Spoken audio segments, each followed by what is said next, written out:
Hello বন্ধুরা, দেখতে পাচ্ছ এটা কে? এটা একটা কার্টুন ক্যারেক্টার। এটা আর্ট বানিয়েছে। আর এই হচ্ছে তার মেটেরিয়াল। এগুলো এক একটা হচ্ছে ক্লে। কালকে এগুলো সব দিদি আর্টকে কিনে দিয়েছে। অনেক দিন ধরে বলছিল কিনে দাও কিনে দাও, তো আমি যেহেতু কিনে দিতে পারছি না, একটু পয়সার প্রবলেমে, তো আজকে দিদি সেগুলো কিনে দিল। আর ওর বাবা যে পয়সাটা দেয় আর্টের কোচিং ক্লাসে বা আর্টের পড়াশুনোর মধ্যেই চলে যায়, সেই কারণে আর্টকে আদার্স জিনিস আমি কিনে দিতে পারি না।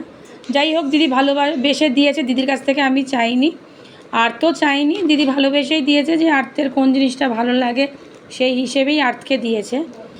এই যে আর্ট এটা করেছে তোমাদের দেখালাম। আর এই যে দিদির ছেলের ড্রয়িং, সেটাও তোমাদের দেখাই। এই যে ও ড্রয়িং